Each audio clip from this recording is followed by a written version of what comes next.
Hey, what's up, all Wrestling Fortune viewers? I'm Owen Finch here, and I am the Wrestling Fortune champion. And today, I know I'm going to be giving you my TNA review, but I'm also going to give you a WWE Superstars review. I actually watched it this week. I gave it a chance. Was it good? Yeah, I thought it was pretty good. So let me, this is from, yesterday, August 30th, and of course it was 2012, because I just said it was yesterday. So the first match we have for WWE Superstars, I'm doing that first, is Ryback versus Johnny Curtis. Now, I haven't watched Superstars in a while, so I don't know so the people that are on there are normally the people you don't see on Raw or SmackDown. So I didn't even know Johnny Curtis was still a wrestler. I didn't even know that. But,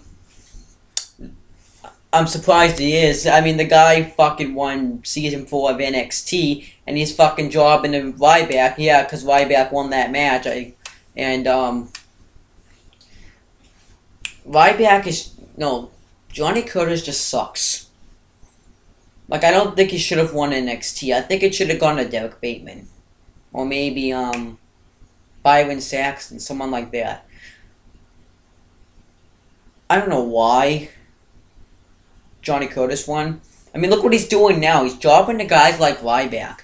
Look what NXT... Okay, she's the number one contender for the Divas title. I'll give her that. Let me see. Who won before? Oh, it was Caval.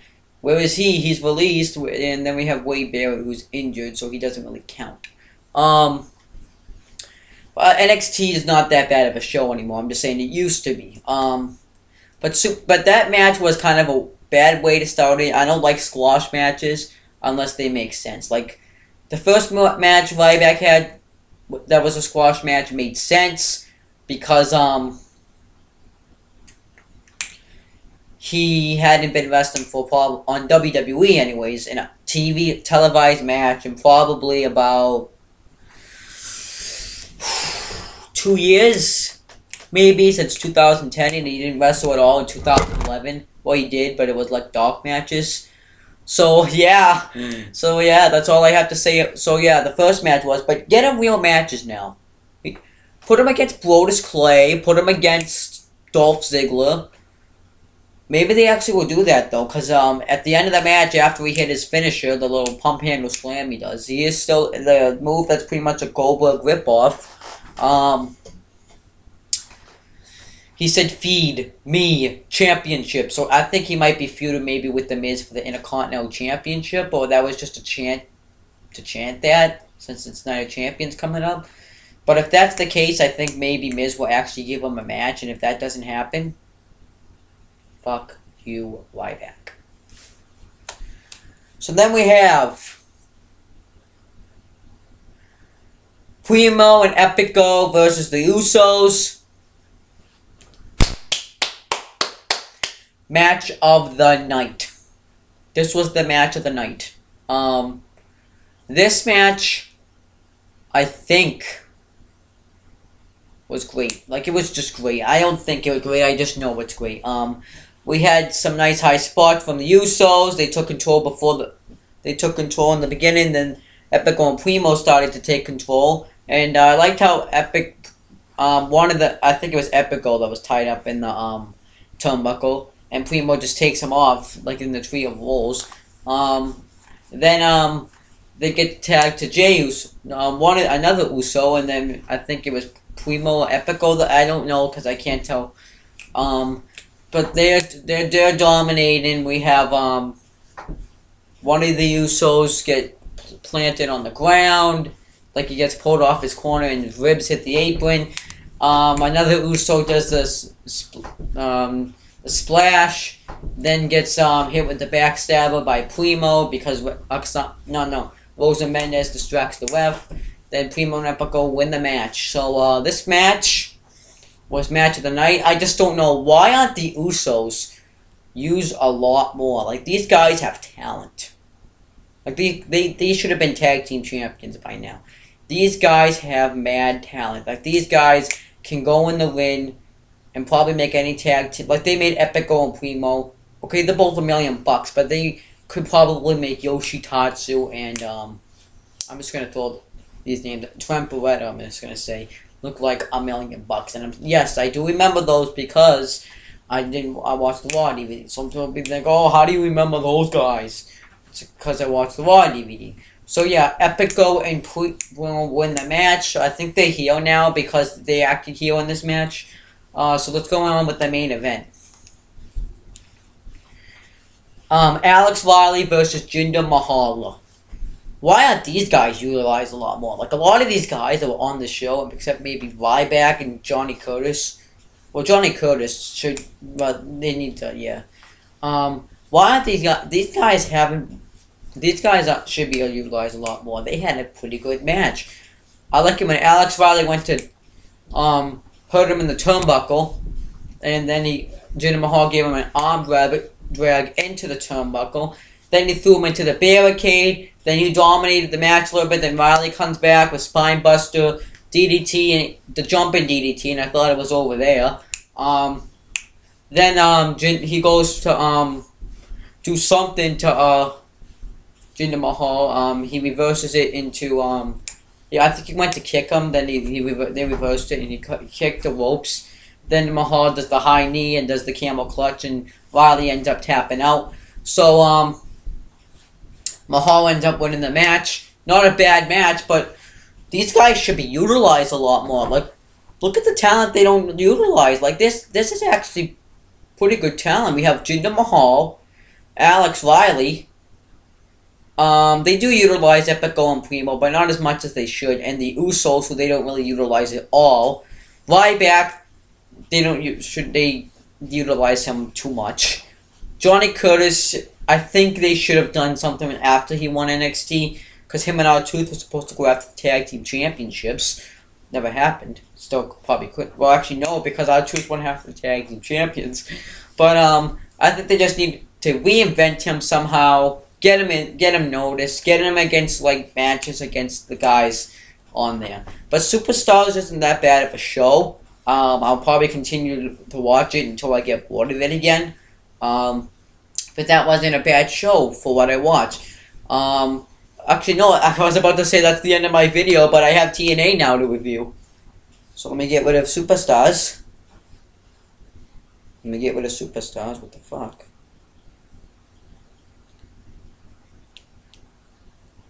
Here we go, now we got TNA. So, TNA now. Now, this TNA was better than Raw and Superstars. I didn't really see NXT, so I don't really know. We'll see what happens tonight with SmackDown. You have Austin Aries promo. He comes up. Well, actually, first they show what's been going on, like they usually do. They show the aces and eights thing. Austin Aries comes out and he says that people think that he has to relinquish the World Heavyweight Championship. Obviously, that doesn't have to happen because, and he says that doesn't have to happen because he's just not medically cleared to compete tonight. But he said he can still fight, and he says that he has one good arm, and it's just his left arm. Then he calls out aces and eights. Hulk Hogan or the person behind it, and then Hulk Hogan's music hits. Then he pretty much says that we're just here for support.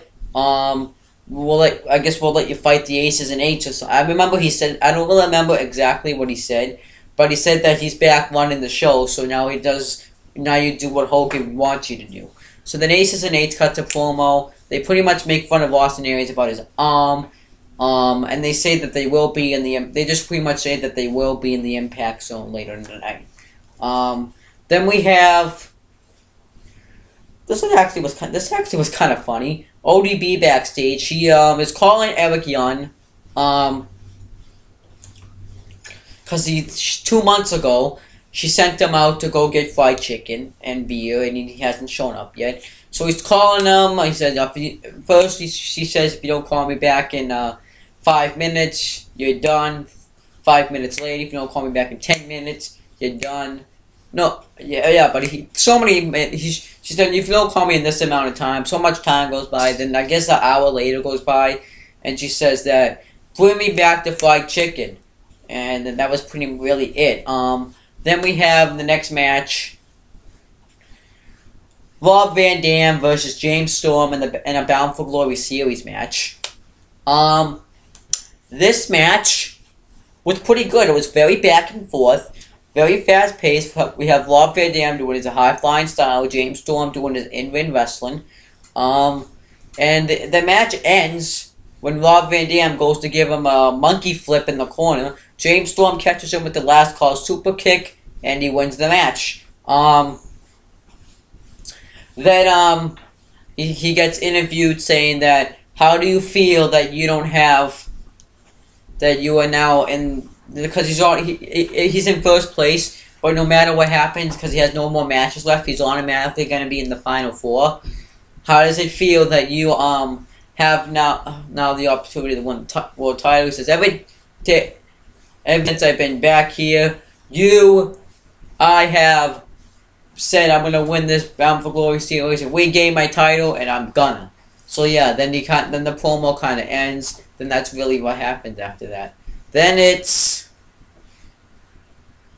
well, I'm just gonna say this: Madison Rayne cuts a promo. She comes out, and she got a call from what's her name, Brooke Hogan, that she's in a match tonight, and she assumes that it's gonna be her Knockouts title rematch. But that's not what happens. ODB ends up coming out because she's calling out Miss Tessmacher, and she's telling the referee to be fair too, Tiffany. Then ODB comes out and she said that she also got the phone call from Brooke Hogan, so they said that the opponent. So that's pretty much her opponent. She goes in, it's a squat, and she says that she's not ready. Back her up, back her up, back her up. And then the match starts, and it's a complete squash. It's a complete squash. That's it. ODB ends up winning. I don't know what you call it because this is the first time I've seen her wrestle. I'm just gonna call it what the move that Alex Riley does when he picks him up over the head, then he drops him and puts him into an RKO and wins the match. Then we hear Eric Young's music hit, and he brings the beer and he brings the fried chicken, and then he sums that up, and she's like, where the hell is the man I married? Where the hell is my husband? So he's like, oh, you want your husband? So he takes off his suit, because he was in a suit. Then he takes off his pants, and he's wearing I guess USA underwear for probably a memorial. No, it's Labor Day.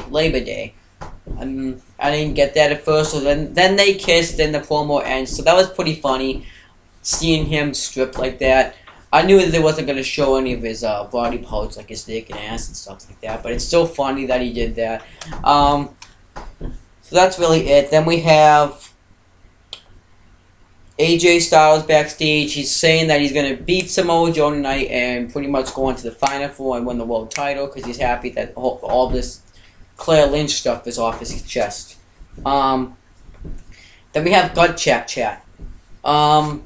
They just pretty much say that you have to be, because they think he choked. What was his name? Chris Warner or something? His name was Chris. I don't remember his last name. But he said that he choked, and you can't choke against a guy like Gunner. Then they said that they've already made the decision, and I knew that wasn't. And I knew that there were I knew what the decision was going to be before it happened. Then we have Hulk Hogan and Sting backstage. But Hulk Hogan's angry because of what Kazarian and Christopher Daniels did. So that they think they're gonna fire him. He's like, we're all friends. He's like, I don't like you guys. He's like, because he pretty much says you need us. So he's saying you're my champions, and I don't know how you're my champions, but you are. You guys are gonna fight, and I'm gonna say when and where. And I'm like, okay. So he doesn't say when and where. It's probably gonna be AJ. They're probably gonna have to defend the tag titles against AJ and somebody else. AJ Styles and somebody else, but maybe it will be Goldberg, Ryback, Kofi Kingston. I'm just kidding. Maybe Goldberg though. Or maybe someone from TNA like Raven, because he Sabu, Ric Flair, not Matt, maybe Jeff.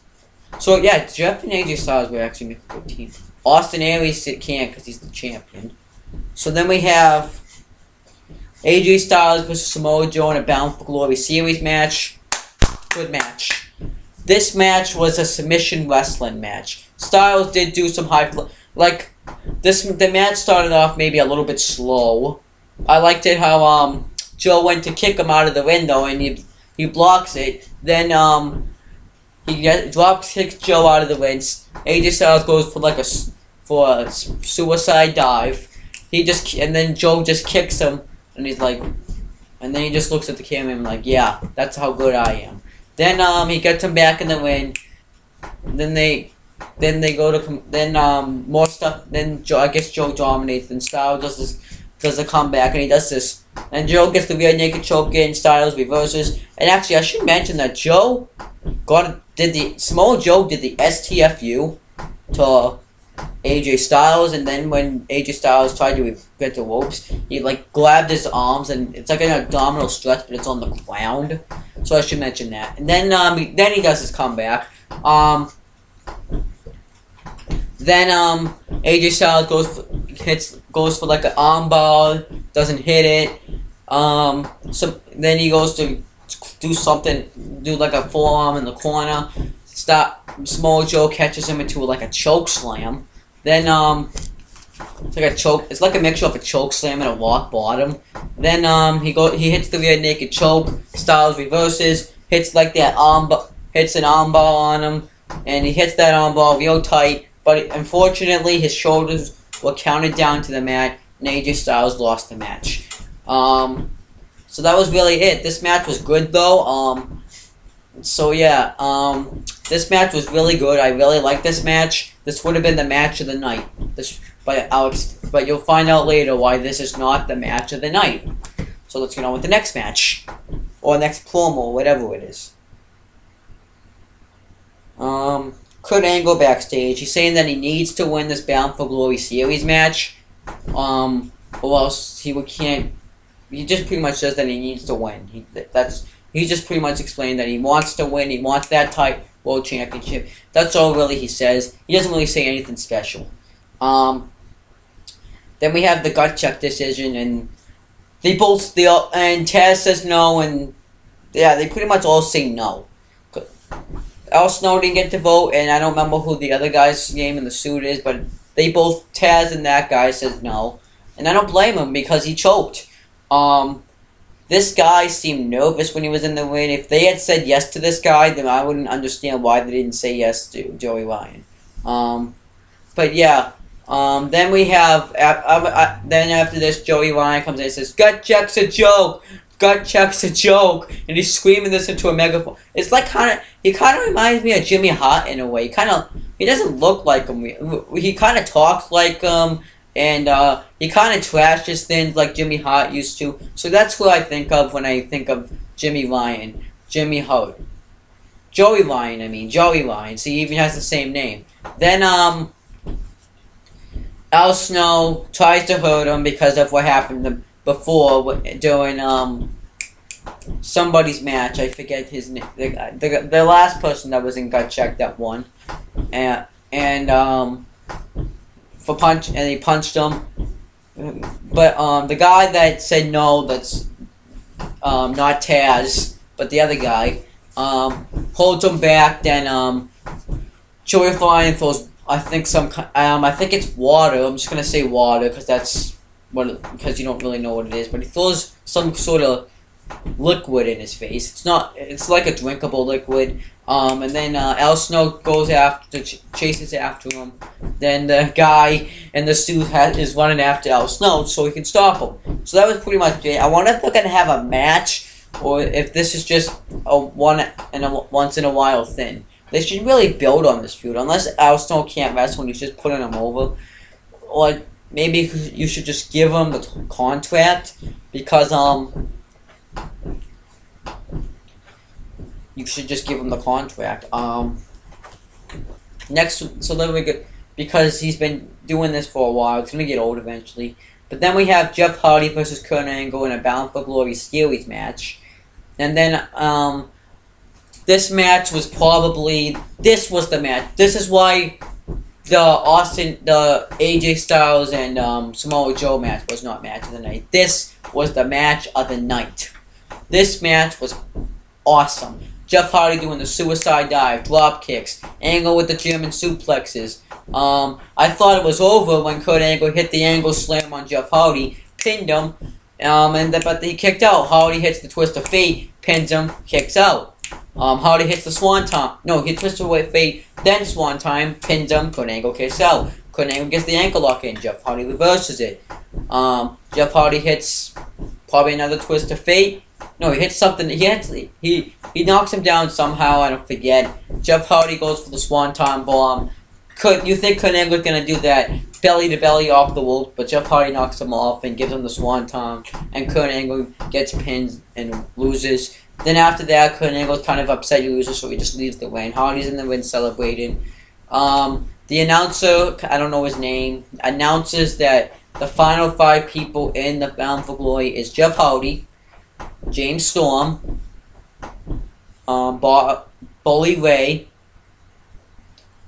Samoa Joe, and Rob Van Dam. I think the person that might get eliminated and won't be in the Final 4 is Rob Van Dam, because I think Joe has what it takes to make it Bully Ray and Jeff Hardy and Samoa Joe. But I won't complain if Rob Van Dam gets in over Jeff Hardy. I'm not saying that because I don't like Jeff Hardy. I think Van Dam is more dedicated to the business. But they announced the matches next week. Next week it's going to be Samoa Joe versus Jeff Hardy, and it's going to be Bully Ray versus Rob Van Dam. So that's going to be interesting to see. So now, then we get on with the last thing of the night. That's Austin Aries promo. He calls out the Aces and Eights for a fight. Then the TNA locker room comes out, and Hulk Hogan says it's for support. Aces and Eights come out. They send out the biggest guy, and I guess it's with some. And Austin Aries is dominating up until Aces and Eights come in. They brawl with the locker room. Aces, and then one of them kind of looked like Matt Hardy, but it wasn't because he doesn't weigh. Like he weighs more. Like I'm not saying that he's fat, but he weighs more than I'm saying that he weighs more than what that guy weighed, but it looked like his face. And he ambushes Austin Aries with the pipe, or some, with some kind of item. I don't remember what it was. They did say it, I just forget. Then they run the win, then the TNA locker room checks on Austin Aries. So I guess things aren't looking good for Austin Aries. I wonder if this is going to set up maybe a title match between one of them, or if they're just doing this to give Austin Aries something to do. Because he really doesn't have anything to do up until this Bound for Glory series is over. Or thus Austin Aries got injured somewhere, and this is just to take the belt off. But I don't think that's. I think it's just a storyline. I'm just saying. But that's pretty much it for TNA and WWE Superstars. Both were good. I think TNA was the best one, probably out of WWE so far. That's pretty much it, guys. SmackDown review maybe Monday. I know I'm gonna make the video ahead of time, but I probably won't have a chance to upload it until Monday. And the same thing goes for that little slam thing they're doing on Saturday at 10 o'clock in the morning. And on Sunday will be no video because I don't have anything planned. Monday was gonna on Owen the Talkinator will be the SpongeBob series. Tuesday will be Raw. Wednesday, maybe some point in time I'll get Night of Champions 2008 out there, and I don't really have probably any plans up till that.